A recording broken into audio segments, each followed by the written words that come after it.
What's going on, world? Day 22 of my 40-day fast is now over. Yes, indeedy.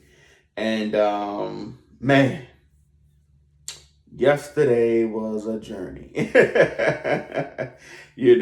I didn't quite drink all of the water in my cup. I drunk about halfway through, but didn't drink about all of it. Or didn't drink all of it. Drunk about half of it, but not all of it.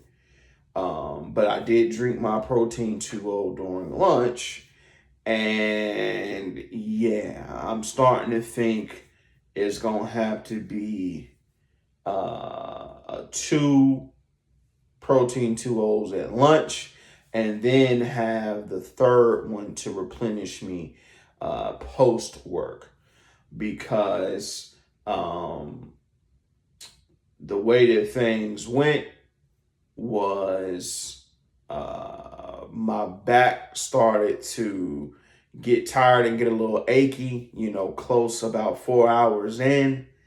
And when that happens, I gotta kind of like stretch it out and everything, because if I don't, eventually it'll try to cramp. So that's how I know I was getting tired, because that's my telltale sign. Especially if I've been standing up for a while, my back would get to hurting, and it's like my body like, all right, now come on and sit down. We tired of standing up, right? So I started getting tired like that, and had my protein 2.0 for lunch, but I feel like it because it definitely did replenish me and gave me energy, but it pretty much just only replenished what I just used, and barely had anything left over for after lunch when it was time to go back to work. And so because I want to say, because I got to sit down for about an hour to do the training videos. But I'll say it was probably about like 2 hours left of the day. Once I got back on the floor, and back started hurting right back again, boy. So it's just like, yeah, okay. I'm gonna have to have two of these bad boys during lunch. Just make, guzzle them down, get them in my system. Need to have two of them bad boys at lunch, and then have, the replenishing one post work. And I should be fine. We'll see. This will be my last testing day to kind of figure out what's the sweet spot going to be. But yeah, I'm going to just have to just keep holding on and standing firm, because, here I am at work, my back hurting, but I'm trying to, stretch it out a little bit and stay perky and everything, because you're not supposed to let people know about your fasting. So if you're the type of person that's slugging around and acting like you not yourself, basically, is people start asking, what's wrong, what I'm saying? And if you're telling people, oh, I'm fasting and all of this and that, can't remember if I believe it's a Bible verse that mentions that. But yeah, if you're doing it for attention, and then that attention, as I said before in other videos, that's gonna be your reward. And it's just like, no, I'm not trying to do that. So I'm just still putting on a brave face, but on the inside I'm dying a little bit. I ain't even gonna lie to you, I'm dying a little bit. Like, man, I can't wait to get in this truck and sit down, boy. And I'm not gonna lie, I was definitely tired, boy. I ended up sitting in that truck for about 20 minutes before I actually pulled off and left. For real. And I ended up drinking Powerade, which these protein 2.0s are definitely a lot more cleaner, because it ain't got all that high fructose corn syrup and all the colorings and all that other mess in them like the traditional Gatorades and Powerades do. Because it's been at least 22 days since I had all that mess in my system, so I definitely could taste the difference with those. And it also has sugar in it. I ain't had sugars. That was my first time having sugar I ain't really been drinking no juices. So I could definitely tell the difference between those Powerades and my normal protein 2Os. But at the very least, they did do good enough to, not have me as tired and prone to cramping as I was on Friday, which was day 19, 18, something like that. 21, 20, 18 maybe, 18, 19, yeah, something like that.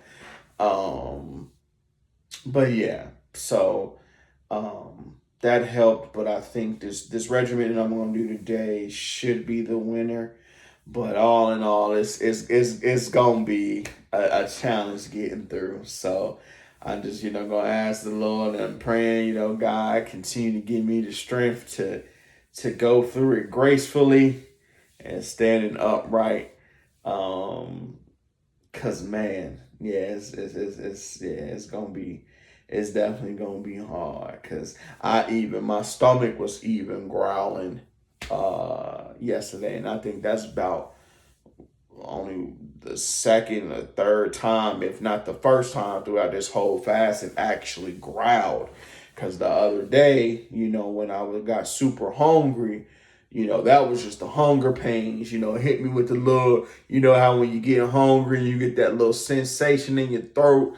You know what I mean? It did that. It did that little sensation throat thing when you get hungry, but it didn't actually growl. So I think this was the first time it growled. And the reason why is because some of the food that we were preparing, it was stuff that I would actually eat. Because, we got a bunch of fried foods and a bunch of beef and pork. That don't really do nothing for me. But that grilled chicken, and what was it all called? Grilled chicken and shredded chicken that they got in burritos and quesadillas, man, that stuff was looking good, brother. And I'm tired, so my body's kind of like, hey man, you exerting a lot of energy, brother. We need some fuel. So between me being tired and that food smelling good and stuff that I would actually be able to eat, especially with some of the ingredients that we have, for you to be able to just make it however you want to make it and stuff like that, man. Yeah. But it's all good. It's all good. I got through it, and hopefully today, with this plan that'll help me feeling a lot better. Cause, yeah, I was definitely tired last night. Cause, post work, if I got enough energy to take a shower, I'll take a shower. But if not, I'm just throwing on a short, some shirts, a pair of shorts and a shirt. There we go, and getting in the bed. So my sweat ain't all in the bed. You know what I mean? But other than that, I'm going to sleep. That's definitely what I did last night. I couldn't even I didn't even have the energy to take a shower. I just threw some clothes on and slept like a baby. So, I'm definitely gonna have to do better in reading because I didn't read like I was supposed to. Did listen to my worship music, but it's just like, darn, I keep getting further and further behind on my reading challenge. But yeah, man. Just gotta figure that out. I ended up having to leave earlier because I had to go get my uniform for my main store, my home store. So that kind of took away from it. But I should be able to have some time, especially today, to read a little bit of something during lunch as I'm reading the Bible. Cause yeah, come nighttime, boy. I don't know if I'm out of energy to do that. I'd be ready to go to sleep, say my prayers, and I'm out of there. You know what I mean? So yeah, we just gotta figure it out, so that I can be at least somewhere near close once the actual 30 days itself end. But then I still got, the rest of my fast. I think I got about like 5 or 7 days after those 30 days for the challenge. So, we just got, we're gonna have to figure it out. Or I might just have to get up earlier, sacrifice some sleep, get up earlier so I can at least get a good hour in each day. So that's probably what I'm gonna have to do. We'll see. Come tomorrow, depending on how I feel today. Come tomorrow. I don't know if I'm gonna have energy or not. I just need to see, get my regiment down, give me the best success to make it through my shift. And then once I know that, I'll be able to see how likely it is for me to read after I leave work. Because if that's not really a possibility, because I'm still going to be ready to go to sleep regardless. Might not be dog tired, but still tired enough to where if I start reading, I'm going to fall asleep. Then yeah, I'm going to just have to sacrifice some sleep and make sure I get up in the morning. Yeah, at least get an hour in. So yeah, to be determined. But yeah, other than that, yeah, man, I just worked. I just worked. I did a little bit of listen to some gospel music, recorded my video, had to leave to go to work early, and then I just worked. So yeah, that was my day yesterday. So yeah, it was just work. Didn't really get to do much. It was just work. So we're going to figure it out. We're going to figure it out, man. We're going to get through it and do what we supposed to do. You know what I mean? Because we definitely got some big things we asking God for. So we going to make it happen one way or another. That's for sure. But other than that, man, I believe I said all I know. So it's definitely time to go. So like I said, day 22 is a wrap. So man of God, woman of God, I love you. Wish nothing but the best for you. Please keep on fighting the good fight, no matter what storm you may be currently in. Please understand that this too shall pass. You know what I mean? This too shall pass. And all you have to do, put your faith in the Lord and understand that, at the end of the day, God can take the worst possible situation and turn it into something that can be used in your favor and for his glory. You know what I mean? So, it might look like and seem like it's something bad now, but that's just simply because you're uncomfortable. You know what I mean? It's a situation that you would rather not be in. And then once you get through it, once you get to the other side, you look back and you'll be able to see, man, that's actually exactly what I needed so that I could do X, Y, and Z. You know what I mean? So always try to look at things glass half full instead of half empty. You know what I mean? There's always a positive side and take that you can extrapolate from your situation. You just got to be willing to do it. You know what I mean? Because, God ain't gonna never lead you astray. You know what I mean? God ain't gonna never lead you astray. And you got to remember, the situation might not resolve the way you want it to. It might not go the way you want it to. But again, you have to remember that if Jesus is your Lord, because we love the Savior part, we often forget about that Lordship. And if Jesus is your Lord, you have to understand that it's not your will, but his will to be done. And we don't have the heavenly kingdom mindset, wisdom, and foresight to understand what's best for us. So we have to have faith and trust that believing in God's purpose and his mission will put us 10 times, 100 times, a million times better than whatever crazy mentality that we had in our mind. And I'm pretty sure there's many examples that if you just take a second to sit back and look back at some of the things that you wanted and thought that you needed, and glory be to God that you didn't get what you wanted and thought that you needed, because had X, Y, and Z happened, your life could be totally different right now. But because of God's grace and mercy, he withheld those things from you and put you over here, on the path lightly and lessly traveled. You dig what I'm saying? So, hey man, hey woman, stick to it. You know what I mean? Stick to it. Don't give up. You know what I mean? Don't give up. Understand that we got a God that loves us above, and I mean, I can't even get the word out that I want to use, but we got a God that loves us. He loves us, and because he loves us and had that perfect love, it is going to work out. It is going to work out.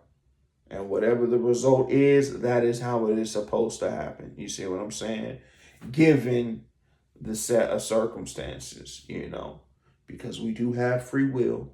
You know what I mean? So sometimes we do, my pastor, Dr. Kevin Williams at my home church, he used to always say, hey man, everything ain't the devil. Like, yes, the devil is our adversary, but you can't blame every bad thing in your life on Satan. Some of that stuff you willingly did. Some of that stuff people told you, don't go around that corner. It's some bad stuff that happened to people around that corner. And instead of you heeding advice and counsel from whoever it was that had first, second, third hand experiences for what happens when folks go around that corner, your tail still decided to go around that corner. And Satan didn't even have to do nothing to you. He ain't have to convince you. He ain't have to touch you. All he did was practically blow on you, and you willingly jump right on off that ledge. You know what I'm saying? Like, hey, some of that stuff, yeah. Some things that we go through was self-induced. And I know it's a darn chapter in that. It's in the Old Testament. I can't remember who it was. Oh man, I can't remember who it was, but it's the story where the man and his wife, they were so old, God promised him a son. Was it Abraham? Was it Abraham? Was it Abraham?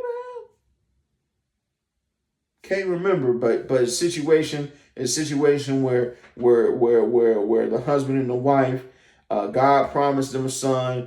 Husband and wife was so old, they didn't think that his wife would be able to have children, and so instead of him trusting God, right, he went and got him a midwife. He got him a concubine and laid with her and had a son. And then God made him wait, what was it, like 20 or 30 something years or 40 years? It was some time span where he had to wait 20 to 40 years because he stepped out of God's purpose and mission, trying to put things in his own hands. See what I'm saying?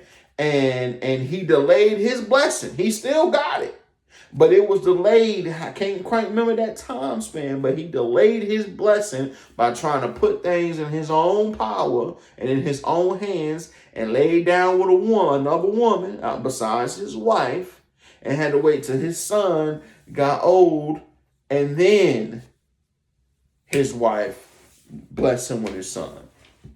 You know what I'm saying? His concubine son. Then he had to wait till they got older, and yeah. See what I'm saying? So we can go through unnecessary changes that were outside of what God's intent was, because again, we do have free will, but because God is who he is, he can still take the mess that you created. You done scramble. You got a 10 million puzzle piece, and you done threw it all over your yard. You know what I mean?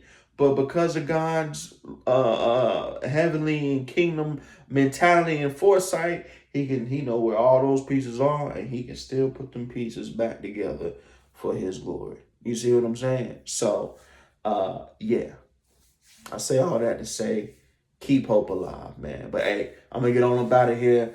I love y'all. Peace.